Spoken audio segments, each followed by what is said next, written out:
Oh, I'm gonna. Okay, let's turn that down. Okay, so hello, welcome back. Showing Sasquatch, all that stuff, intro done. So today we're doing something I didn't actually think I was gonna do today because I didn't know it existed till about 3 hours ago. But basically, I think three days ago, maybe 4 days ago, they well, Triarch released a lot of zombie shit on the blog. Like there's a lot. Like there's a lot. I've only seen like the first maybe third of it, so a lot of this I haven't actually seen before. But I thought I was gonna record a Why Black Ops 4 Zombies sucked so much video, just because I feel like that'd be a cool video to make. But then I saw this and I was like, yes, we are doing this. So we've got the blog open, we've got the tab open, whatever the fuck you want to call it. So we're gonna jump right in. So in just 2 weeks, Zombies fans around the world will get their hands on the first chapter of Dark Aether story in Die Maschine. Now, this sentence here is actually kind of interesting. Will get their hands on the first chapter of the Dark Aether story. So this is no longer the Aether story. This is the Dark Aether story, is what they're calling it. So that's, I mean, it doesn't really mean anything, I don't think, but that's pretty cool. And first chapter. So this could mean nothing, but this could also mean that Die Maschine is also the only Aether map we get on launch, which I'm actually down for. So first got perks and skill tiers. First, let's take a look at perks, specifically what ones you'll be able to collect and utilize at launch. So at launch, so I'm guessing DLC perks, new perks coming later maps, that's pretty epic, and how they work. For the first time in Zombies history, how to upgrade them. On launch day, you'll have 6 different perks to crack open. We've got Juggernog, Quick Revive, Speed Cola, Stamina Up, Deadshot Daiquiri, and a new perk. Oh, what was it? Was that a voice crack? I don't know. And a new perk, Elemental Pop. So we vaguely know what this does, but it goes in more detail down here. So Juggernog, increase maximum health by 50. Now this is kind of interesting, because in Black Ops 3, for instance, it was without Juggernog, you had a 3-hit down, right? And then you bought Jug, and it turned into a 5-hit down, so you gained 2 extra hits. But I'm pretty sure how the health system works is every hit is 50 HP, right? So for Black Ops 3, you start off with a base of 150, and you gain an extra 100. So it's an extra 2 hits. But this is only increasing by 50, so it looks like Jug actually got a nerf. So it looks like we might only, with Jug, we'll only be getting down in only 4 hits. Future Harry here, it is just 1 extra shot with Jug, but when you get it to tier 3, because you can upgrade perks, it'll probably make it so Jug gives you an extra 2 hits. So yeah, I don't think I actually said that in this video, just want to put that out there. So Quick Revive, reduce the time it takes to regen to full health by 50%, reduce the time it takes to revive an ally to 50%. Now this regen health thing, I don't know if that's just a normal thing with Quick Revive, but I don't actually know if it has been. But if that's a new thing, that's epic. If it's an old thing, I definitely knew that because I'm really smart. So next we got Speed Cola, increase reload speed by 15%. That seems really low. I'm actually, yeah, so it looks like in Classic Zombies, it ups it by 50%. It increases your reload speed by 50%. But now it's 15. That's terrible. I refuse to believe that's right. Surely. It might have like some... what it'll probably be, it'll be like maybe when you get to like with the perk to tier 3, it might upgrade it. Okay, that makes a lot of sense. So maybe when you get Speed Cola to tier 3, when you've upgraded it, it probably makes it faster. Okay, yeah, so we've got that. Summon up, increase run sprint speed. Deadshot Daiquiri, aiming down sights and move towards enemy critical locations. So if you've got an enemy that's like critical in like the shoulder, it's gonna go for the shoulder and the head. So that's very nice. And remove scope sway. It's cool. Every bullet, so this is Elemental Pop, this is a new perk. Every bullet has a small chance to apply a random base ammo mod effect. So Ammo mod, that's stuff like Blast Furnace and Turned, or like Brain Rot, or whatever you want to call them, like fucking fireworks and stuff. So when it's active, you have a chance to like give like a random double pap effect. So that's pretty cool. But what happens when you want to take your perks to the next level? That's where our all new skill tiers come in. So it actually looks like it might be a skill tree, which is very exciting. I love myself a good old fashioned skill tree. Could be very nice. In Black Ops Cold War Zombies, every perk can be permanently upgraded up to 3 levels. Yes, you heard me right, permanently. So it's permanently. That's pretty epic. So it's not like saying you have to do every round. You don't have to go into every game of zombies and upgrade like all your 4 perks 3 times. Nothing like that. You just do it once and it's done for good. That's really nice. That takes away from a lot of the grind that could have been potentially there. To upgrade your perks, you'll need to earn raw Ethereum crystals. So that might be like a new form of like Nebulium Plasma or Liquid Venium, or it's probably a new thing, to be honest, but who knows? By reaching milestone rounds within the game. So it could be like every probably 10, 15, 20 rounds you could get some of this. So that's pretty cool. As an example, upgrading the Elemental Pop perk to Tier 3 will grant you the following effects. Tier 1, equipment damage, also has a small chance to apply a random base ammo effect.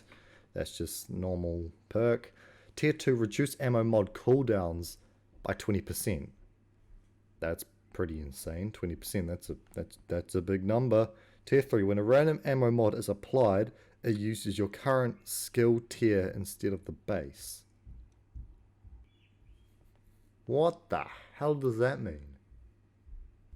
What it could potentially mean is if you can upgrade the different ammo types to like tier 1, tier 2, and 3, maybe you can't actually use them until you get Elemental Pop to tier 3. That's my only real guess of what that does. But yeah, also we'll be introducing more perks throughout our post-launch seasons, no guesses. I love it. Yes, that's great. That's great. We'll be getting perks. Hopefully we get double tap back. Maybe something like Tombstone even. Maybe some good old Mule Kick. Maybe some Elemental Cherry. Why do I say Elemental Cherry? I always say that. Electric Cherry, I mean. You know what I mean. But yes. Next thing. Weapon rarities. The fuck? So, I don't think in any zombies we've ever had rarities. We've had like wonder weapons. But that wasn't even like a different rarity, right? So this could be interesting. Perks are essential, but let's be honest, survival in zombies is all about the weapons. In previous iterations, too many zombies players were left trying to figure out which weapons were the top tier for any given situation based on their wool buy prices or by rolling them in the mystery box and hoping for the best. This time around, a new weapon rarity system gives every weapon a path to greatness. Here's how. Weapons come in 5 tiers of rarity, common loadout. So if you do call in like a loadout, or if like your starting loadout, because I think that's the thing now. So your starting loadout is going to be the same as common.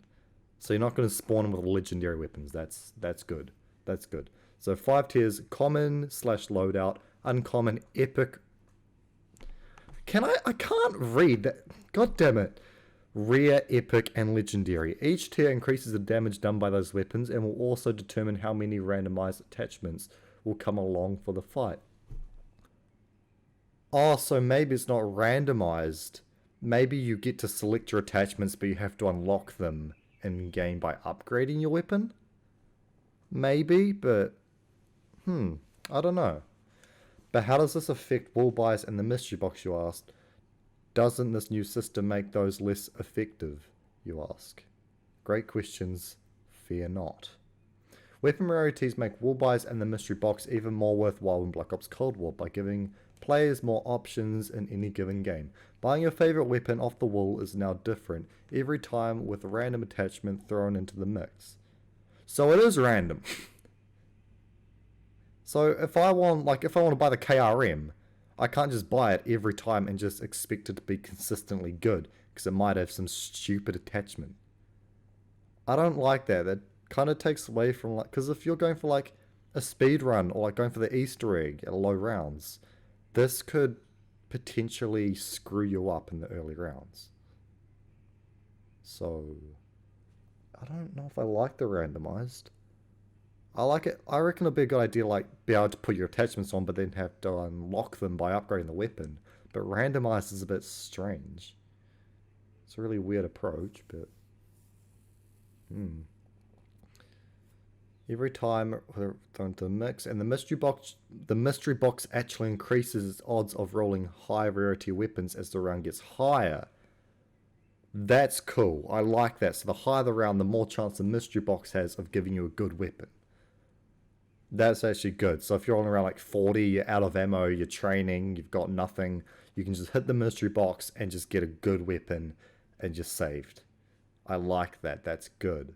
This creates a new layer of strategy to keep in mind as long as the match goes on. What happens if you hit the jackpot on your first spin of the mystery box and get an epic magnum at round 10 and then roll an uncommon AK-74U on your very next spin?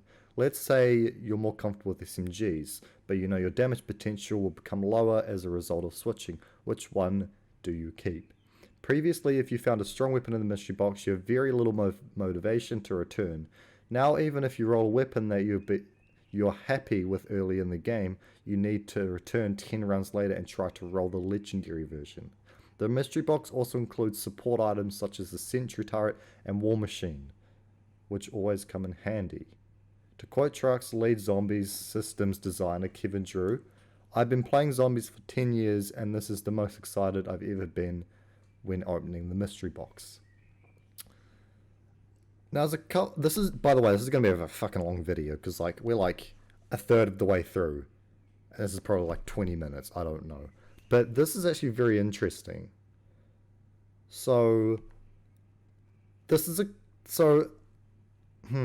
did say up there that you can use the the Aetherian shards to upgrade your weapons. So that's very helpful because I was worried that you can only get these upgraded weapons through the mystery box, which would be bad, but since you can upgrade them, that's not really a point. But yeah, I just don't want it to be too dependent on the mystery box, if you know what I mean. Because like you get to a point in the game where you've got the weapons you want, and you just want to like, if you're doing the Easter egg, you just want to focus on that. You know, like when you're doing the Easter egg, you want to get the weapons that you're gonna have the weapons you get by round 10. Like you're not really buying weapons past round 10 when going for an Easter egg, just because that's not important. So I really don't want this like spinning the mystery box to become like a crutch. But I do actually like this because, like I said, you get your weapons on the first couple spins and you never go back. Whereas this does give you an incentive, which is actually really nice. So I do love this system. And it also sounds like score streaks you'll have to get from the box, empowering players to bring all their unlocked weapons and cosmetics into Zombies. Takes the action up a notch and gets everyone into higher rounds faster. This gives players more freedom to play their way, especially for those who want to get a better feel for how much fun Zombies can be after the first few rounds. But again, especially for those who want to get a better feel for how much fun Zombies is. So they're clearly trying to bring more people into Zombies, which is kind of understandable because they're kind of just trying to like revive the Zombies community because it has been kind of dying the last couple of years. So as much as I don't want this game just to be for noobs and it's easy as fuck, I can appreciate them trying to get new players to play Zombies. So yeah.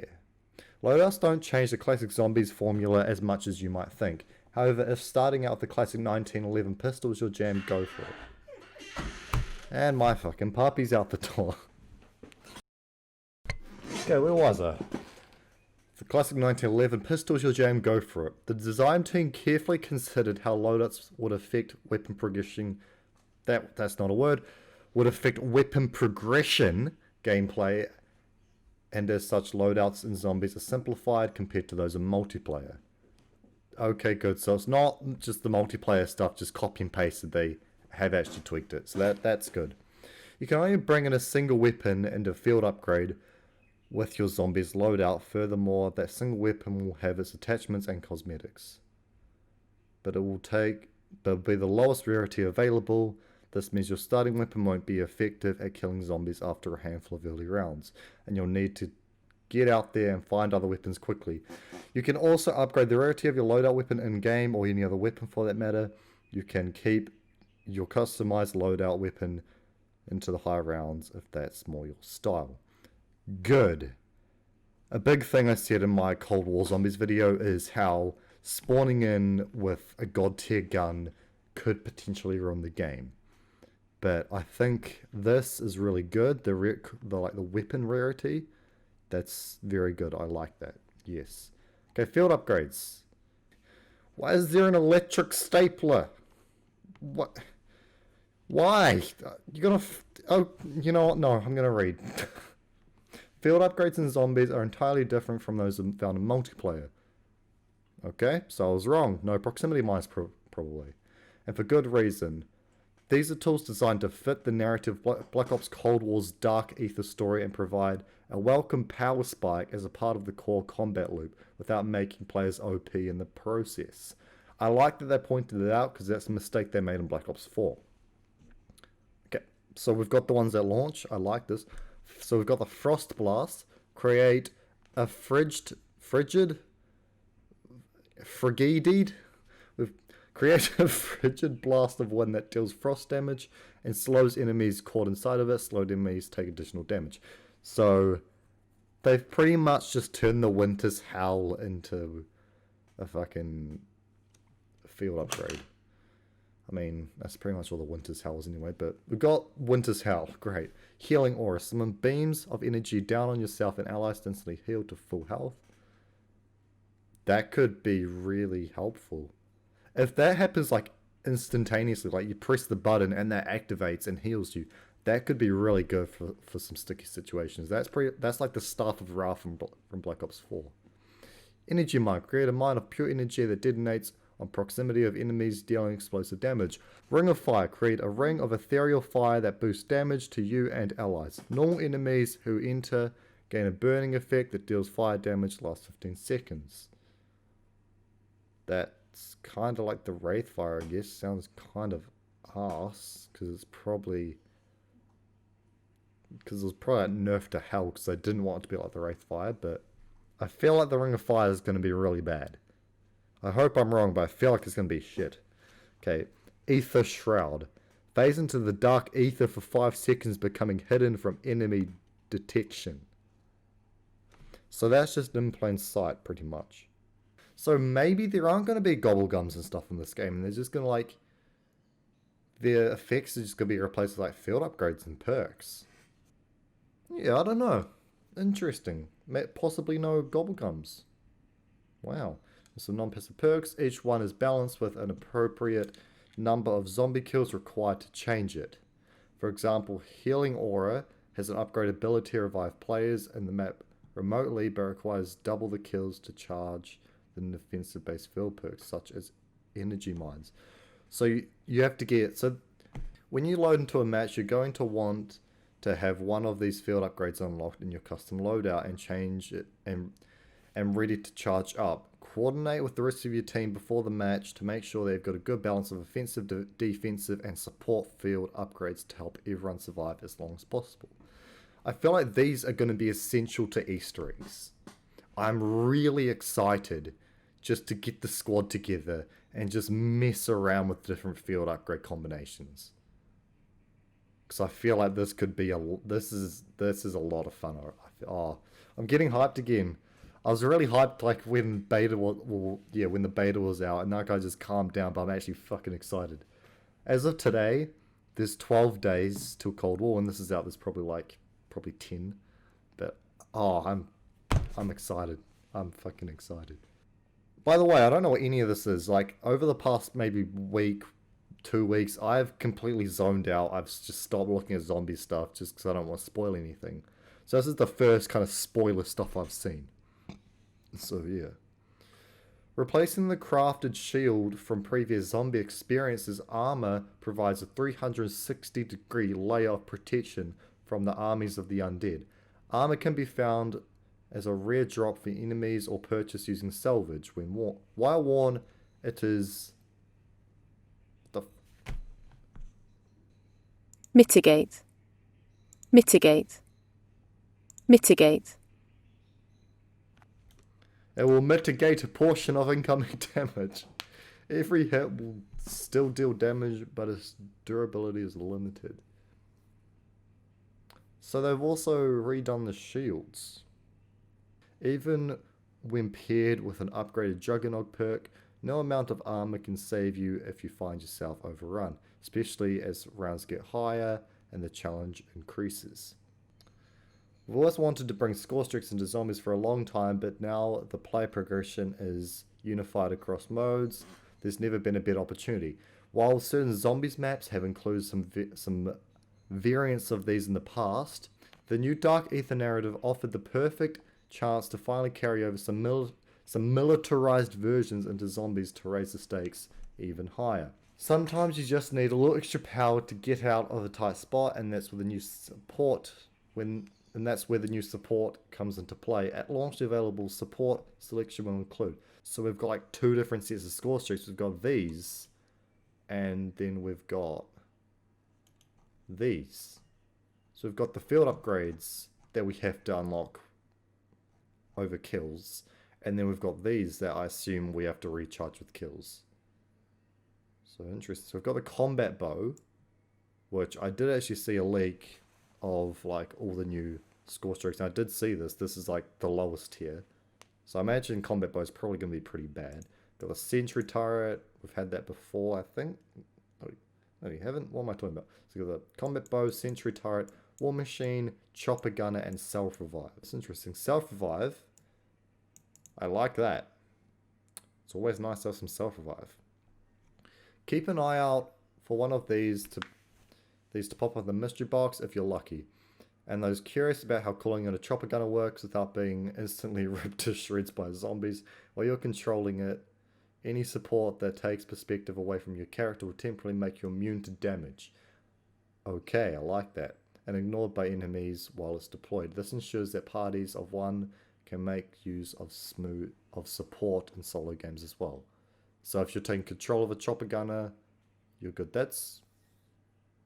I feel like this could be really toxic, because if your teammates got a massive train, you can just spawn in a chopper gunner and just destroy it.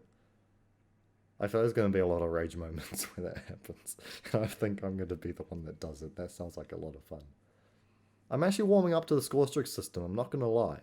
When I first heard it, I was fucking devastated. I was like, what is going on here? This is not the classic zombies. But I don't know what that was. But yeah, I'm actually kind of warming up to it now. That I actually read about how it's going to work a bit more. Okay, loot and crafting. It pays to stay resourceful during an undead invasion in Black Ops Cold War Zombies. Every zombie has a small chance of dropping resources, including salvage, armor, and even lethal and tactical equipment. The tougher the enemy, the better the loot. There's a lot of emphasis on different loot. It used to be just you bought your gun, you pack-a-punched it, you got your perks, and you're good. You got your shield. But there's a lot of different stuff that you can actually have, and different things you can upgrade and get in this. It could make it a bit complicated and just overwhelm the player, but I feel like it's gonna be interesting. I feel like I said that a lot this video. But yeah, as you unlock the equipment and score streaks through standard player progression, the content will become available at the crafting table in-game and can be crafted using resources. Rarity is also assisted to loot based on its effectiveness. For example, a frag grenade is considered uncommon loot, whereas a symbol monkey is a rare drop. Wait, so are zombies dropping symbol monkeys out of their pockets now? Is that what's happening here? Okay. Optional exfil. Why die if you don't have to? Good question. With the new option to exfil from the map, when your squad can't last much longer, you can roll the dice and try to survive long enough to escape with some extra rewards, but it won't be easy. Starting at the end of round 10, every 5 rounds after, you have an option to use a radio in the starting area of the map and call an exfil in a co-op group. A majority of players must vote to initiate exfiltration. I like that.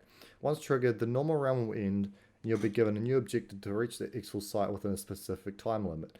At this point, zombies will begin to flood the area in a last-ditch effort to stop your squad in its tracks. Once you reach the site, a helicopter will fly in and hover above until the zone is cleared before it can land. If you manage to make it to the chopper, you'll escape with some bonus XP and a chance to earn raw Ethereum crystals. Risk versus reward. Okay, so I think that's actually it. We've just got like cosplay guides and fan kits and yeah, nothing too special here, but all in all, I'm fucking happy with this. I don't think there's a single thing I've got to critique about it so far. I mean, there's definitely some stuff that could go wrong, but even if I don't care if it does at this point, I just want to play it and just test out these systems. Because, like, the thing is, usually you compare it to, like, old Zombies games and how it compares to how they play out. The thing is, this is completely different to anything we've played before. There's just so much innovation and just new content. Oh, anyway, I've been recording for like 50 minutes. Jesus. This is going to be a really long video. Well, all good. If you're still here, yes. And like, subscribe, all that good shit. And yeah, I'll see you next video.